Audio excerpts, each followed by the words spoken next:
ಅಪರಾಧಿ ಪ್ರಜ್ವಲ್ ರೇವಣ್ಣ ಏನಿದ್ದಾರೆ ಜೀವಾವಧಿ ಶಿಕ್ಷೆಯನ್ನ ಜನಪ್ರತಿನಿಧಿಗಳ ನ್ಯಾಯಾಲಯ ಪ್ರಕಟಿಸಿರೋ ನ್ಯಾಯ ಬೇಕಾಗಿದ್ರೂ ಸಹ ಧೈರ್ಯವಾಗಿ ಹೊರಗಡೆ ಬರಲ್ಲ. ಹೆಣ್ಮಗಳನ್ನ ಕಿಡ್ನಾಪ್ ಕೂಡ ಮಾಡಲಾಗಿದೆ. ಮನೆ ಕೆಲಸ ಮಾಡೋ ಹೆಣ್ಣುಮಗಳಿಗೆ ಅಷ್ಟು ಪ್ರಭಾವಿ ಕುಟುಂಬದವರು ಆಗಿದ್ರೂ ಸಹ ನ್ಯಾಯ ಸಿಕ್ತು ಅನ್ನೋದು Karnataka police I am very proud of them ಅಂತ. ಸ್ಪೆಷಲಿ ಅಮಿತ್ ಶಾ ಅವರಿಗೆ ಈ ವಿಚಾರ ಗೊತ್ತಿತ್ತು ಅಂತ ನಮ್ಮಂತ ಸಾವಿರಾರು ಹೆಣ್ಣು ಮಕ್ಕಳು ಅವ್ರ ಮನೆ ಬಾಗಿಲಿಗೆ ಹೋಗ್ತಾರೆ. ರಾಜಕಾರಣದಲ್ಲಿ ಒಂದಿಷ್ಟು ಸಹ ಸ್ಥಾನ ಇರ್ತದೆ. ಜನಾರ್ದನ್ ರೆಡ್ಡಿ ಕೇಸಲ್ಲಿ ನೋಡಿದ್ರೆ ಜಾಮೀನು ತಗೊಂಡು ಹೊರಗಡೆ ಬಂದರು. ಈ ಕೇಸ್ನಲ್ಲಿ ಏನಾಗ್ಬೋದು? ಮೊದಲು ಹೇಗೆ ಅವಳು ಸ್ಟೇಟ್ಮೆಂಟ್ ಕೊಟ್ಲು, ಕಡೆಯವರೆಗೂ ಅದೇ ರೀತಿಯಲ್ಲಿ ಕೊಟ್ಲು. ಅದು ಆ ತಾಯಿಯನ್ನ ಮೆಚ್ಚಬೇಕಾಗಿರೋದು. ಸರ್ಕಾರ, ಪೊಲೀಸು, ನಾವು ಈ ಮಣ್ಣಿನ ಮಗಳ ಪರ ಅನ್ನೋ ಸಂದೇಶ ಅದರಲ್ಲಿದೆ. ನಮಸ್ಕಾರ ವೀಕ್ಷಕರೇ, ನೀವು ನೋಡ್ತಾ ಇದ್ದೀರಾ ಸಂಪಾದಕ ಯೂಟ್ಯೂಬ್ ಚಾನಲ್. ನಾನು ಸಂಕೇತ್. ಹಾಸನ ಜಿಲ್ಲೆಯಲ್ಲಿ ನಡೆದಿದ್ದಂತಹ ಸರಣಿ ಅತ್ಯಾಚಾರ ಪ್ರಕರಣಗಳು ನಮ್ಮ ರಾಜ್ಯವನ್ನು ಮಾತ್ರವಲ್ಲ, ಇಡೀ ದೇಶವನ್ನೇ ಬೆಚ್ಚಿ ಬೀಳಿಸಿದ್ವು. ಹಾಸನದ ಹಾದಿ ಬೀದಿಗಳಲ್ಲಿ ಪೆನ್ ಡ್ರೈವ್ಗಳು ಹರಿದಾಡಿದ್ವು. ಈ ಪ್ರಕರಣದ ಆರೋಪಿಯಾಗಿದ್ದಂತಹ JDSನ ಮಾಜಿ ಸಂಸದ ಪ್ರಜ್ವಲ್ ರೇವಣ್ಣ ಅಪರಾಧಿ ಅನ್ನೋದು ಸಾಬೀತಾಗಿದೆ. ಜನಪ್ರತಿನಿಧಿಗಳ ವಿಶೇಷ ನ್ಯಾಯಾಲಯ ಈತನಿಗೆ ಜೀವಾವಧಿ ಶಿಕ್ಷೆಯನ್ನು ಪ್ರಕಟಿಸಿದೆ. ಈ ವಿಚಾರವಾಗಿ ಮಾತನಾಡೋದಕ್ಕೆ ನಮ್ಮ ಜೊತೆಗೆ ಕರ್ನಾಟಕ ರಾಜ್ಯ ಮಹಿಳಾ ಆಯೋಗದ ಅಧ್ಯಕ್ಷರಾಗಿರುವಂತಹ ಡಾಕ್ಟರ್ ನಾಗಲಕ್ಷ್ಮಿ ಚೌಧರಿ ಅವರಿದ್ದಾರೆ. ಮೇಡಮ್, ತಮಗೆ ಕಾರ್ಯಕ್ರಮಕ್ಕೆ ಸ್ವಾಗತ. ನಮಸ್ಕಾರ. ಅತ್ಯಾಚಾರ ಪ್ರಕರಣದ ಅಪರಾಧಿ ಆಗಿರುವಂತಹ ಪ್ರಜ್ವಲ್ ರೇವಣ್ಣ ಏನಿದ್ದಾರೆ ಅವರಿಗೆ ಜೀವಾವಧಿ ಶಿಕ್ಷೆಯನ್ನು ಜನಪ್ರತಿನಿಧಿಗಳ ನ್ಯಾಯಾಲಯ ಪ್ರಕಟಿಸಿರುವಂಥದ್ದು. ಇದರ ಬಗ್ಗೆ ನಿಮ್ಮ ಮೊದಲ ಪ್ರತಿಕ್ರಿಯೆ ಏನು ಸರ್ ಮೇಡಮ್? ಯಾರೇ ಆಗಿರಲಿ ಈ ಥರ ಕೃತ್ಯ ಮಾಡಿರೋರಿಗೆ ಶಿಕ್ಷೆ ಆಗಬೇಕು ಅನ್ನೋದೇ ಮಹಿಳಾ ಆಯೋಗದ ಆಶಯ. ಇದರಲ್ಲಿ ಒಂದು ಏನಂತಂದರೆ, ನಮ್ಮ ಕಾನೂನು ಎಷ್ಟು ಗಟ್ಟಿಯಾಗಿದೆ ಈ ನೆಲದ ಮೇಲೆ ಅನ್ನೋದು ಒಂದು ಸಂದೇಶ ಈ ಒಂದು ತೀರ್ಪಿನಿಂದ. ಒಂದು ಮನೆಯಲ್ಲಿ ಕೆಲಸ ಮಾಡೋ ಹೆಣ್ಣುಮಗಳು ಅತಿ ದೊಡ್ಡ ಅಧಿಕಾರದಲ್ಲಿ ಇದ್ದಂಥ ಆ ಒಂದು ಏನಂತಾರೆ ಕುಟುಂಬ, ಪ್ರಭಾವಿ ಕುಟುಂಬ, ಮತ್ತು ex-MP ಆಗಿದ್ದವರು. ಅಂದರೆ ಕೆಲವೊಂದು ಸಲ ಜನ ಭಯ ಬಿದ್ದುಬಿಡ್ತಾರೆ, ಇಷ್ಟು ಪ್ರಭಾವಿ ಇದ್ದಾರೆ, ನಾವು ಹೋರಾಡಬಲ್ವಾ, ನಮಗೆ ನ್ಯಾಯ ಸಿಗತ್ತಾ ಅಂತ. ನ್ಯಾಯ ಬೇಕಾಗಿದ್ರೂ ಸಹ ಅವರು ಧೈರ್ಯವಾಗಿ ಹೊರಗಡೆ ಬರಲ್ಲ, ಭಯ ಬೀಳ್ತಾರೆ. ಅಂಥದ್ರಲ್ಲಿ ನೀವು ಆಲೋಚನೆ ಮಾಡ್ಬೋದು, ಒಂದು ಮನೆ ಕೆಲಸ ಮಾಡೋ ಹೆಣ್ಣುಮಗಳಿಗೆ ಅಷ್ಟು ಪ್ರಭಾವಿ ಕುಟುಂಬದವರು ಆಗಿದ್ರೂ ಸಹ ನ್ಯಾಯ ಹೇಗೆ ಇವತ್ತು ಕಾನೂನಿನಲ್ಲಿ ಹೇಗೆ ನ್ಯಾಯ ತೀರ್ಪು ಸಿಕ್ತು ಅನ್ನೋದು ಇವತ್ತು ಒಂದು ಶಕ್ತಿಯನ್ನು ಇಡೀ ದೇಶಕ್ಕೆ, ಹೆಣ್ಣುತನಕ್ಕೆ ತಂದಂಥ ಒಂದು ಗೌರವ. ಹೆಣ್ಣು ಮಗಳು ಅಬಲೆಯಲ್ಲ, ನಿಮ್ಮ ಜೊತೆ ಈ ಮಣ್ಣಿನ ಕಾನೂನಿದೆ ಅನ್ನೋ ಒಂದು ಮಹತ್ವರವಾದಂಥ ಒಂದು ತೀರ್ಪು ಇದರಿಂದ ಹೊರಬಂದಿರೋದು ಎಷ್ಟೋ ಜನ ಮಹಿಳೆಯರಲ್ಲಿ ಮಾನಸಿಕವಾಗಿ ಶಕ್ತಿಯನ್ನು ತುಂಬಿದೆ.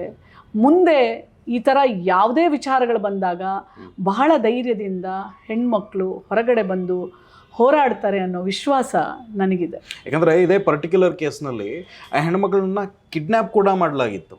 ಆ ಥರದ ಪರಿಸ್ಥಿತಿ ಇತ್ತು. ತುಂಬಾ ಏನದು ದೌರ್ಜನ್ಯ ಆಗಿತ್ತು, ತುಂಬ ಬೆದರಿಕೆಗಳು ಬಂದಿತ್ತು. ಆದರೂ ಕೂಡ ಅವರು ಎಲ್ಲೂ ಕೂಡ ಎದೆಗುಂದದ ನೀವು ಹೇಳಿದ ಹಾಗೇನೆ ದಿಟ್ಟವಾಗಿ ನಿಂತ್ಕೊಂಡ್ರು ಅನ್ನೋವಂಥದ್ದು. ಅಲ್ಲ ನೋಡಿ, ನೀವು ಈ ಕೇಸ್ನ ನೋಡಿದಾಗ ಮುಖ್ಯವಾದಂಥ ಎವಿಡೆನ್ಸು ಅವರೇ.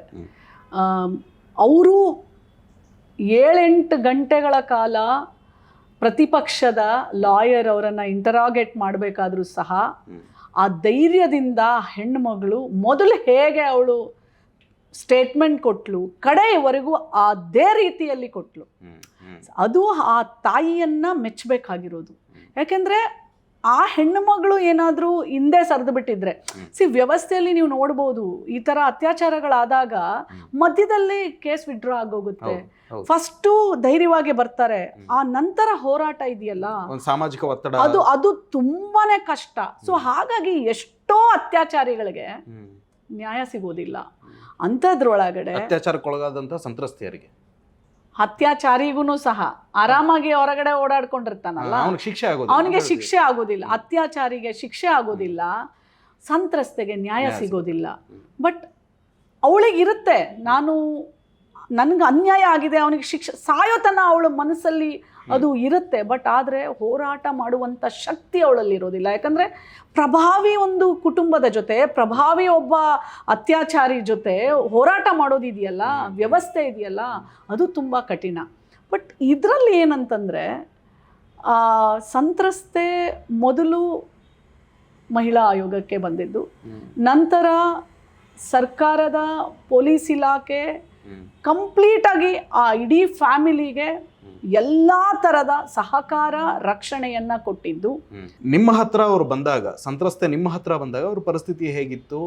ಅಂದರೆ ಅವರು ತುಂಬ ಭಯಭೀತರಾಗಿದ್ದರು. ಮತ್ತು ಅವ್ರಿಗೇನೋ ಗೌರ್ಮೆಂಟಿಂದ ಒಂದು ಬಡವ್ರ ಮನೆ ಏನೋ ಸಿಕ್ಕಿರುತ್ತೆ, ಅದನ್ನು ಸಹ ಅವ್ರಿಗೆ ಹೋಗೋಕ್ಕಾಗೋದಿಲ್ಲ, ತುಂಬ ಕಷ್ಟ ಇದೆ ಅಂತ ಹೇಳ್ತಾ ಇದ್ರು. ಬಟ್ ಅದನ್ನು ಪೊಲೀಸ್ ಇಲಾಖೆ SIT ತನಿಖೆಗೆ ಒಪ್ಪಿಸಿದ ಮೇಲೆ ಅವರು ಕಂಪ್ಲೀಟ್ಲಿ ಆ ಸಂತ್ರಸ್ತೆಯ ಕುಟುಂಬಕ್ಕೆ ಕಂಪ್ಲೀಟ್ಲಿ ಸಹಕಾರ ಕೊಟ್ಟರು.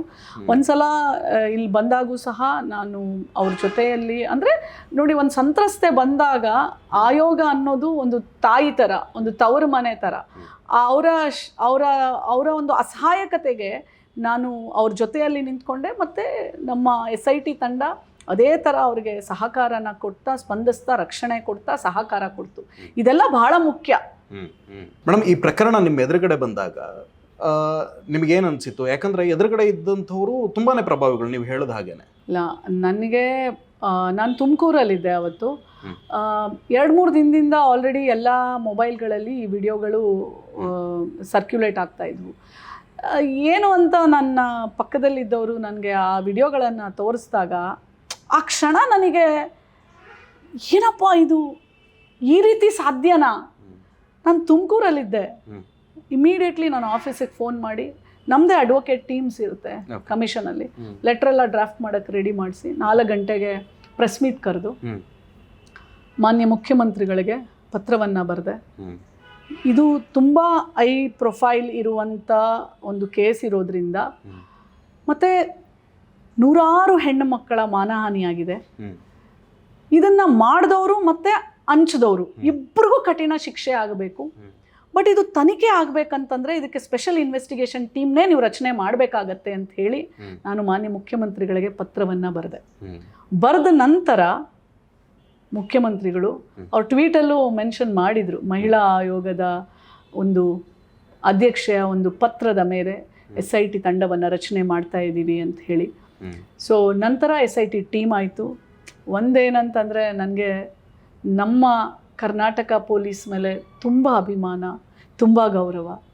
ಯಾಕೆಂದರೆ ನೀವು ನೋಡ್ತಾ ಬನ್ನಿ, ಎಷ್ಟು ನೀಟಾಗಿ ಆ ತನಿಖೆಯನ್ನು ಮಾಡಿದ್ದಾರೆ, ಎವಿಡೆನ್ಸಸ್ನ ಕಲೆಕ್ಟ್ ಮಾಡಿದ್ದಾರೆ. Really hats off to Karnataka police and this particularly SIT team. Prajwal Revanna ಕೇಸಲ್ಲಿ ನನಗೆ ತುಂಬ, ಆಮೇಲೆ ಮಹಿಳಾ ಆಯೋಗದ ಅರ್ಧ ಶಕ್ತಿನೇ ಪೊಲೀಸು.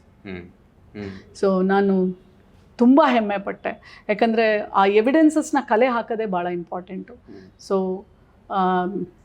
SIT ಟೀಮ್ಗೆ ಮತ್ತು ಕರ್ನಾಟಕ ಸರ್ಕಾರಕ್ಕೆ, ಮಹಿಳಾ ಆಯೋಗಕ್ಕೆ ಪ್ರತಿ ಹಂತದಲ್ಲೂ ಸ್ಪಂದನೆ ಮಾಡಿರೋದಕ್ಕೆ ನಾನು ಕರ್ನಾಟಕದ ಮಾನ್ಯ ಮುಖ್ಯಮಂತ್ರಿಗಳಾದಂಥ ಸಿದ್ದರಾಮಯ್ಯನವ್ರಿಗೂ ಸಹ ಧನ್ಯವಾದಗಳನ್ನು ಹೇಳ್ತೀನಿ. ಯಾಕೆ ಅಂದರೆ ಇದು ಭಾಳ ಮುಖ್ಯ. ನಾವು ಸರ್ಕಾರ, ಪೊಲೀಸು, ನಾವು ಈ ಮಣ್ಣಿನ ಮಗಳ ಪರ ಅನ್ನೋ ಸಂದೇಶ ಅದರಲ್ಲಿದೆ.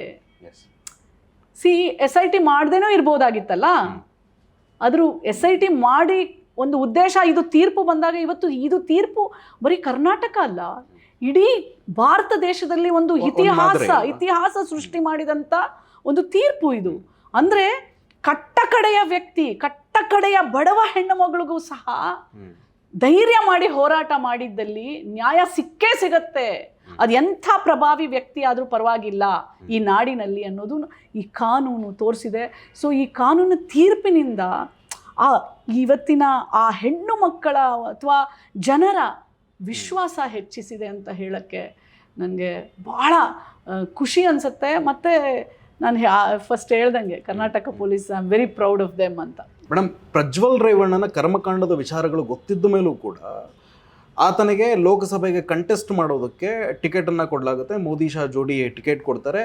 ಸ್ಪೆಷಲಿ ಅಮಿತ್ ಶಾ ಅವರಿಗೆ ಈ ವಿಚಾರ ಗೊತ್ತಿತ್ತು ಅಂತ ಹೇಳಿ ಒಂದು ಸಂದರ್ಶನದಲ್ಲಿ HD ಕುಮಾರಸ್ವಾಮಿ ಅವರೇ ಹೇಳೋವಂಥದ್ದು.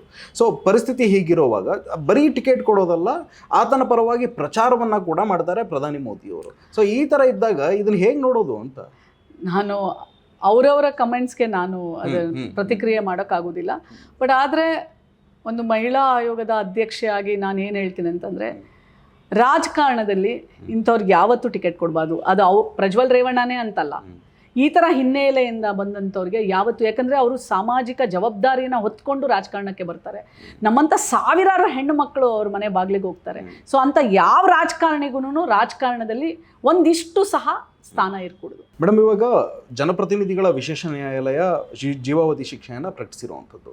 ಆದರೆ ಇವಾಗ ನಾವು ಜನಾರ್ದನ್ ರೆಡ್ಡಿ ಕೇಸಲ್ಲಿ ನೋಡಿದ್ರೆ ಅವ್ರಿಗೆ CBI ವಿಶೇಷ ನ್ಯಾಯಾಲಯ ಅಕ್ರಮ ಗಣಿಗಾರಿಕೆ ಕೇಸ್ನಲ್ಲಿ ಅವ್ರನ್ನ ಶಿಕ್ಷಣ ಪ್ರಕಟ ಮಾಡಿತ್ತು. ಅದಾದಮೇಲೆ ಅವರು ಹೈಕೋರ್ಟ್ಗೆ ಹೋಗಿ ಜಾಮೀನು ತಗೊಂಡು ಹೊರಗಡೆ ಬಂದರು. ಈ ಕೇಸ್ನಲ್ಲಿ ಏನಾಗ್ಬೋದು ಅಂತೀರಿ? ಇದ್ರ ಬಗ್ಗೆ ಏನಾದರೂ ತಮಗೆ ಅಲ್ಲ, ಆಗದೆ ಇರೋದನ್ನ ನಾನು ಪ್ರತಿಕ್ರಿಯೆ ಮಾಡಲಿಕ್ಕೆ ಸಾಧ್ಯ ಇಲ್ಲ. ಬಟ್ ಖಂಡಿತ ಇಂಥ ಒಂದು ವಿಷಯಗಳಲ್ಲಿ ಯಾವುದೇ ನ್ಯಾಯಾಲಯ, ಅದು ಉಚ್ಚ ನ್ಯಾಯಾಲಯ ಇರ್ಬೋದು, ಸೊ ಯಾರು ಇದರ ವಿರೋಧವಾಗಿ ತೀರ್ಪನ್ನು ಕೊಡೋದಿಲ್ಲ ಅನ್ನೋ ಒಂದು ಭರವಸೆ ನನಗಿದೆ. ಗಣಿ ವಿಚಾರ ಬೇರೆ, ಹೆಣ್ಣು ಮಗಳನ್ನು ಅತ್ಯಾಚಾರ ವಿಚಾರ ಬೇರೆ. ಎಸ್ ಮೇಡಮ್, ತಮ್ಮ ಬ್ಯುಸಿಯೆಸ್ಟ್ ಡೇ ಇವತ್ತು, ತುಂಬ ಬ್ಯುಸಿಯಾಗಿದ್ದೀರಿ. ಅದರ ಮಧ್ಯಾಹ್ನ ನಮಗೆ ಬಿಡುವು ಮಾಡಿಕೊಂಡು ಸಮಯ ಕೊಟ್ಟು ನಮ್ಮ ಜೊತೆ ಕೂತು ಮಾತನಾಡೋದಕ್ಕೆ ಈ ವಿಚಾರವಾಗಿ ತುಂಬ ಹೃದಯದ ಧನ್ಯವಾದಗಳು ಮೇಡಮ್. Thank you. ನಮಸ್ಕಾರ. Thank you.